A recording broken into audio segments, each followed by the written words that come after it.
Hello, everybody, and welcome to a brand new episode of Everything But Bowling, the podcast presented by myself, Ryan Bowlin.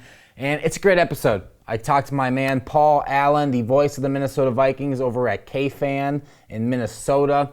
The Buffalo Bills are hosting the Minnesota Vikings. It's a matchup of a 7-1 Vikings team against a 6-2 Bills team. It couldn't get any better. You know, looking back at last year when I looked at the schedule that the Vikings were going to be playing in Buffalo, I don't think I could have asked for a better situation. Both teams looking like they're on track to play in a Super Bowl, both with, top records in the NFL. It's a clash that I couldn't have dreamed of. And I'm very excited. I'll be at the game tomorrow. I talked with Paul all about that, all about the Minnesota Vikings season, what he thinks is going to happen on Sunday, which is tomorrow, taping this on Saturday morning. So let's just get right into it. Let's bring in Paul Allen. And now I welcome in the voice of the Minnesota Vikings from KFAN, Paul Allen. Paul, how you doing today? What's going on, bud? How you been? Been awesome. It's great to finally get back with you. Vikings, they're doing well. Bills are doing well. They clashed this Sunday. I don't think you could ask for a better game. Well, let me guess. The Victoria, Minnesota Holy Family kid no longer misses Minnesota. Got Stephon Diggs. Josh Allen might be the MVP, even though he might not play this week. So you're all Bills now, right? Oh, not even close. I'm all Vikings this week. You'll see me down in the purple and gold on Sunday, and I'll be chirping as much as I can. So have you been to Highmark much?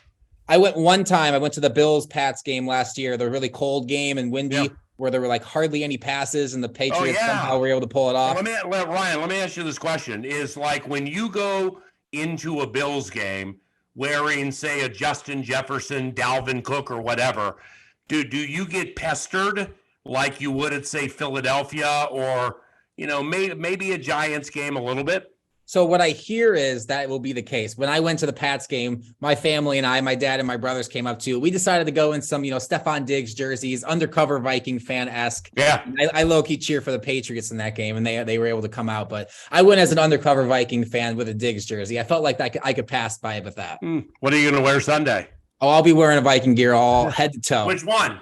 I don't know yet. I got a couple of shirts. I might have to go get a jersey if I really want to go all out. Maybe paint the face purple. Who knows? I'm ready. You know what you should do, and you still have time to do it because it's going to be 40 and windy, maybe even a little colder. We might see snow. Is what? Really? There might be snow. Oh, that's 0.1 inches is the forecast right now. We don't want. I haven't called many snow games. In the last game of 2007, we were at Denver. It was Adrian Peterson's rookie year. He's MVP. We're at Denver, and the Broncos and the Vikings, we're not going to the playoffs. And right as the fourth quarter began at Mile High Stadium, into the final quarter of the season, just the most beautiful, pristine snow came down with no wind. And, I think that officially gave Troy Williamson an excuse for having a ball hit him right between the 8 and the 7 and bounce off his chest and what would have been like a 70-yard touchdown on Champ Bailey. Yeah, that Champ Bailey. And the analyst for the Vikings Radio Network, Pete Bursich, love him to death, final game of his first season calling Vikings games. I'm looking at the snow. It's quiet. This just happened. We're not going to the playoffs. And he said, Paul, if the football had been a spear, Troy would be dead. And a beautiful line was born. That's amazing. KFAN.com. This week for 1 week we're selling this Kirko thing for Kirk Cousins and the Chains. So it's a T-shirt. I think it's purple, and then you wear something under it to layer, and you be at the stadium with your KFAN Kirko shirt. That's awesome. No, that's the first question I have for you. Let's talk a little bit about Kirk Cousins. What do you make of these viral videos that are going on that are continuing to circulate? He went from last year being kind of like an old, a dad figure. All the dad jokes looked like a dad at his press conferences. And now on the flight home from away games, the players are all putting chains on him, and it's just getting a hoot out of everyone.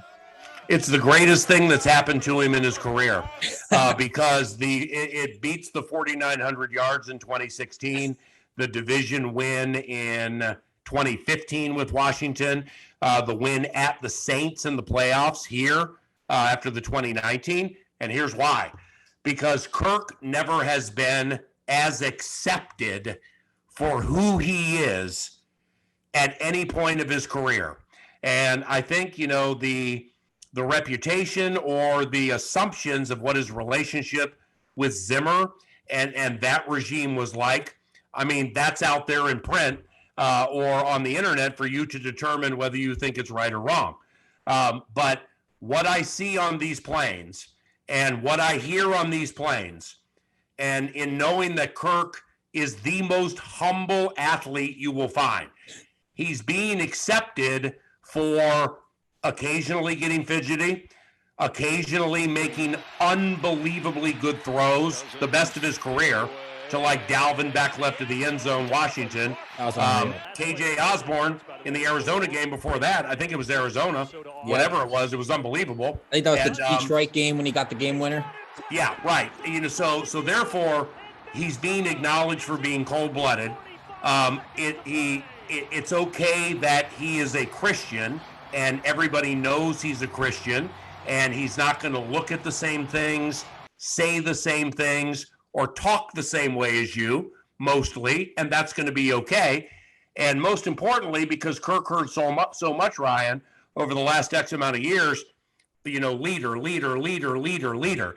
I think what Kirk is showing is that it's up to others to determine if you're a leader, not you. And for everybody on the team to bounce around him, Kirko, and he's smiling, taking his shirt off. This, I mean what I say. I'm not exaggerating it. This is the greatest moment Kirk Cousins has had in his career. No, it's amazing to see. It's so funny. It's awesome to see the Vikings get this national attention. Like you see Adam Schefter on, Monday Night Football pregame, trying to impersonate him and stuff. That was the Did he really? Yeah, he went shirtless, had a bunch of chains. He was doing some weird dance. It was amazing. Just like when he does the gritty too. Like if you think about all sports, Ryan, occasionally it pops up that champions and really good, cool teams, they have bits like this. So they have like a good record. They have superstars, Dalvin, Justin, Kirk, if you want, whomever, Darisaw. Nobody can get around Darisaw. Nobody can get around Christian Darisaw. He's an offensive lineman, but that's a superstar. And they go far. And the public embraces them and likes them. And if they lose in a big game, people who don't know them or aren't from Minnesota or live in Minnesota, they're sad. Or people kind of glom onto them. We have that right now. No, it's awesome. What do you make about the talk that he should be in the MVP conversation? Obviously, the Vikings, they're 7-1. He's playing up to par to bring him to that record. You think he's cold-blooded. Kirk has been as cold-blooded this year on third down and in the red zone inside the 20 and winning games. Yeah, I mean, that's all MVP type stuff. But, we've been on national television one time and we got killed. And he threw 3 picks. Well, I mean, that plays into it. Now, we're going to have more nationally televised games coming up, so we'll see what happens. But Kirk's not an MVP type guy. I mean, he's just not – he doesn't play like it. But in the biggest moments, he does. But, what about Dalvin? JJ finally scored. But then you think Josh Allen, Patrick Mahomes, players like that. I mean, that's – they're more polarizing nationally than Kirk. But see that – Like I said to Kevin O'Connell yesterday when we taped a show called X's and O's, which is actually airing right now when we're taping this on KFAN. And, we were talking about the Kirko chains bit, and I said to him, the quarterback inherently is the most identifiable player on the team. Amen? He is, like the pitcher on the baseball team. And how great is it when your most identifiable player, arguably the identity of your team, is the most humble guy on your team? And then others glom onto it, and he's almost shy about it, and it's real. That's just so genuine that, I mean, I've done this so long, man, and, I'm an old dog that likes new tricks. I can't say I ever saw this coming. It's fantastic. It's absolutely fantastic. No, it's definitely awesome, at least as a fan, to see him doing so well and try to get out of the narrative that he's only a 1 p.m. quarterback. You'll be able to see it maybe when they play national television again, but it's the big meme that goes around. Ryan, what the teammates are doing now is if you come at him because, you make too much money and it messes with our salary cap, You haven't thrown for 300 yards yet. Blah, blah, blah. Your yards per attempt is the lowest of his career as a starter. So you can hit him with that. He can hit you with, see all these guys around me in the chains bit? They like me. So what you're saying is elevator music. It's beautiful. Exactly. He's kind of shutting up all the doubters, per se, maybe in this instance. Not that he ever cares in the first place, but, I mean, that's the deal. No, he's definitely a very humble and awesome guy for sure. But the Vikings, they showed their trust in him. A couple of weeks ago, they brought in TJ Hockenson. I know you talked to, Coach O'Connell about, him and his impact that he's going to have on the team before the last week's game. Just what do you make about his debut? How did you see him fit into the Vikings offensive scheme? Well, it was utterly amazing because he played 60 plays and he had been there, 96 hours.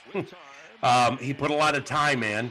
I guess he has a tape recorder or he records things and he listens to them and it clicks to him better. He reads the play, visualizes and listens. And I've never heard anybody do that, but he did that a lot this week. He's very fast. I've called TJ's games against us and I thought TJ was okay. It ain't like I'm coming into a game tripping on Travis Kelce or Mark Andrews or Dallas Goedert a little bit. He can play. I mean, he can really, really play. He's going to be a lot better this week. And, the good got better. I mean, that's the best way to look at it.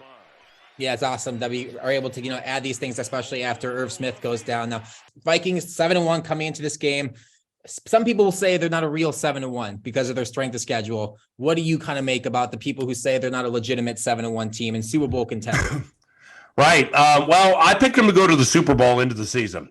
And it's only the second time that I've picked them to go to the Super Bowl in my 25 years on KFAN. And the reason I did was because, as I said back in July, I envisioned a confluence of circumstances transpiring in the NFC with the Buccaneers having a new coach, Aaron's bailout guy going to Vegas, Russell going to the AFC, and so on and so on. I shortchanged the Eagles. They are better than I thought. But people they're going to look at the Vikings that way, Ryan, because of like what I told you earlier.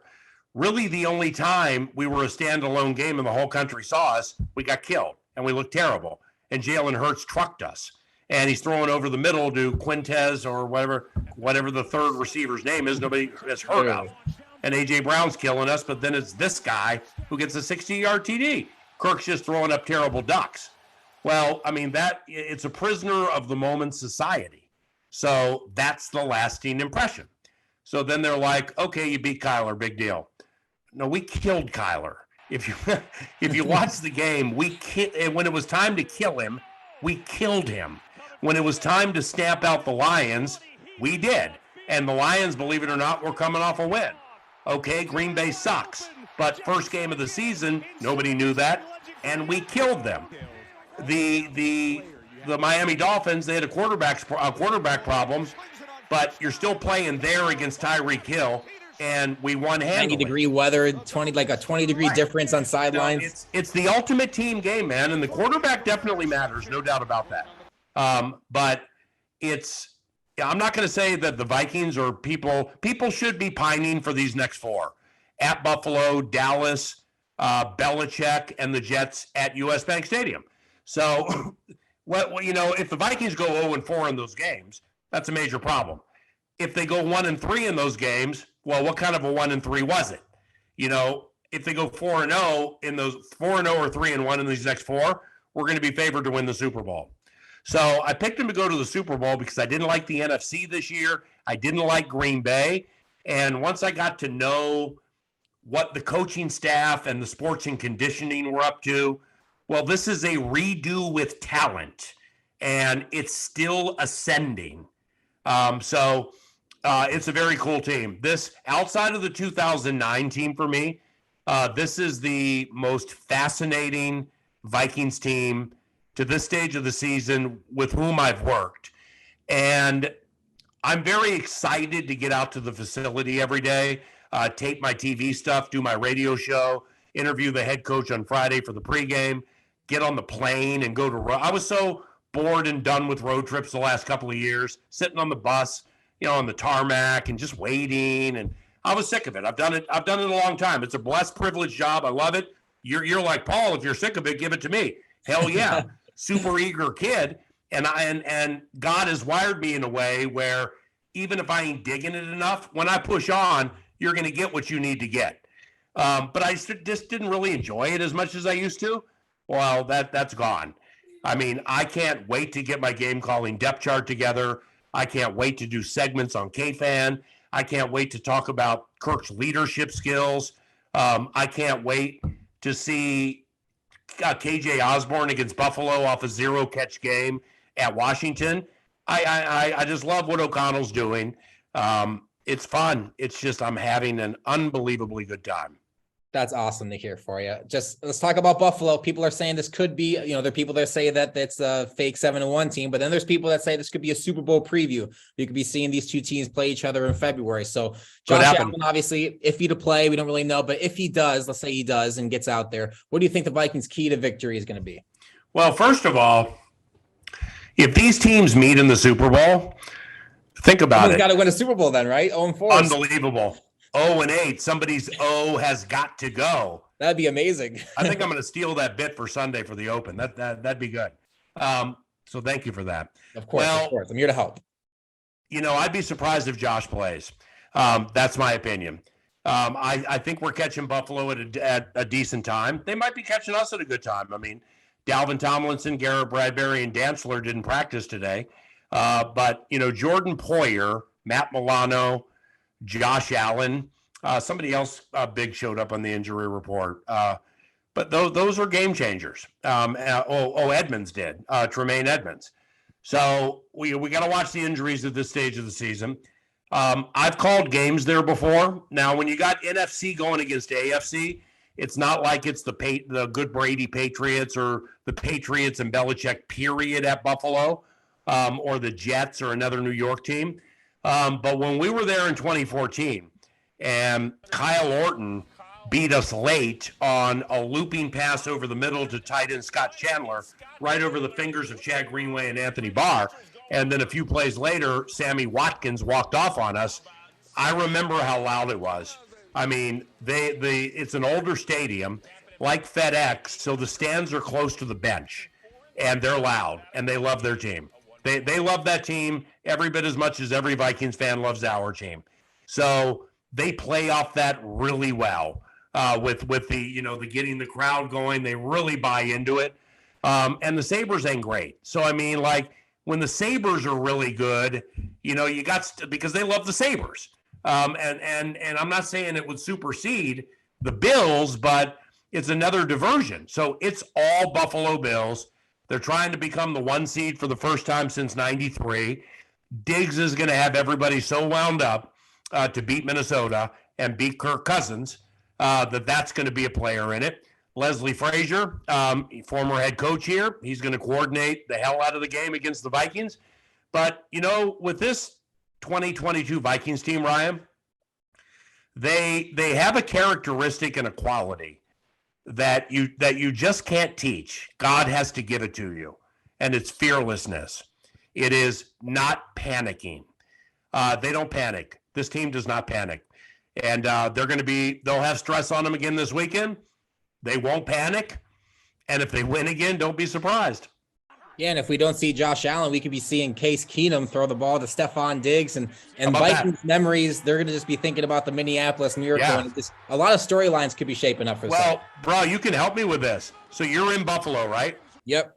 All right. Well, what's a city or a major landmark in or around Buffalo that begins with an M? It begins with an M. Like Manassas or. I don't know. Is there I looked online this morning a little bit because seriously, I mean, when you Vox games, you start thinking about this on Wednesdays, at least I do. It's like, say KEENUM walks off on the Vikings with Diggs. Well, it's a 61-yard what miracle? Okay. I got several Buffalo friends, so I'll definitely get that information over to you. Yeah. Hopefully that doesn't happen and you have to use it, but it's a 61-yard miss me miracle. That's the answer. There you go. Unless you got me, unless you can text me something or Give me a city or a monument or something. Yeah, I hope it doesn't happen, by the way. KEENUM, Diggs. It's a 61-yard "Do You Miss Me" miracle. Ooh, Vikings fans would hate that. That's a really good line. That's why you're the pro here. Vikings fans would hate that. "Do you miss me" miracle. Hey! I'm already feeling, I don't know how to feel about that. I hope we don't have to hear Bills fans would be going like, "Do you miss me" miracle. Vikings fans would be going. Let's hope this podcast is the only place that ever gets heard. Right.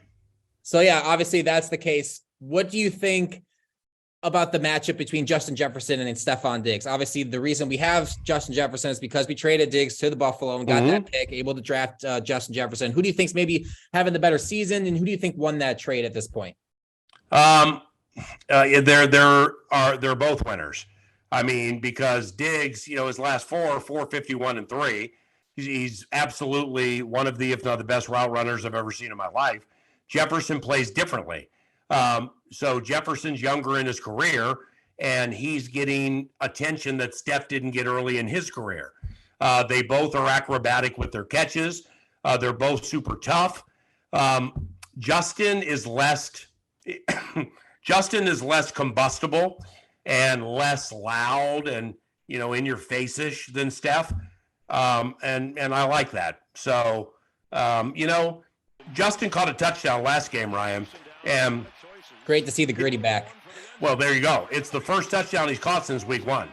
Again, I've seen it on his face that he's been frustrated, but nothing became of it in the locker room. Nothing became of it in the media. Can't always say that was the case with Steph. No, couldn't have said it any better. So, Paul, last question for you. Prediction time. How do you see Sunday going? It's the Vikings have just found ways to win all these games, and I don't care who they're playing. Defense like I said, they don't panic, and they're fearless. But I have too much respect for Buffalo, no matter who plays, at that place to jump in here and grandstand and say the Vikings absolutely are going to win. I got no idea.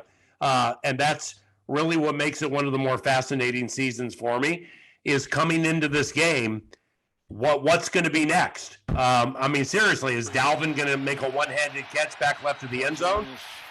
Is Harrison Smith going to intercept Kyler? And Patrick Peterson's going to do a chicken dance in front of the Cardinals bench? Are we going to go to London and have a double doink with a 61-yard field goal from Will Lutz? It's not, I've seen this movie before anymore. It's what's next. And if they lose, they lose. But they can win this game, and they can win any of their next 4. I know they're excited about it. I could just hear it around the facility today and, as they were getting ready for practice. And these Minnesota Vikings are going to come up there just all full of business. Yeah, I'm just hoping for a competitive, good game. If we lose by a field goal, so be it. It's a good team on the road. Can't really go in expecting a win. Vegas doesn't have us winning. If Josh Allen doesn't play, I think I would want to win a little bit more just because it's Case Keenum there as well. But if we lose, we lose. We're still going to be 7-2 at the end of the day. A lot of season still left. Amen. All right, Paul, that's all I got for you. I really appreciate your time as always. Love you, brother. Love you too. Best of luck to you. Hopefully I get a chance to see you at the game. What I like to do with my friends at home games or road games, I'm going to text you during the game and tell you where the box is. And then you'll see a text come up during the game, wave. And then you'll see me with my roster going like this, and I'll wave at you during the game, okay? Sounds good. I love that. All right, Ryan, continued success. My thanks, as always, to Paul Allen. He's a great guy. I love him to death. He's always, very willing to hop on the pod whenever I ask him to. So thank you so much, Paul. It's going to be a great game tomorrow or today, whenever you're watching this, or last week if you're watching this late. Hopefully the Vikings won if you're watching it at that time. But as of right now, have not been to the game yet. I'm excited. It's going to be an electric atmosphere. I'm going to wear my purple and gold, get all the chirps that I can possibly get in. If Josh Allen plays, great. If Case Keenum's throwing the Diggs, great. It's the best of both worlds type of situation. As for the direction of the podcast, I throw out an episode whenever I think I'm able to. The schedule is hectic here in college. I graduate in just about a month now, so we'll get into, the post-college podcast life here coming up. But as for now, thank you so much for tuning into this episode 7, Bills Week, and I'll see you next time.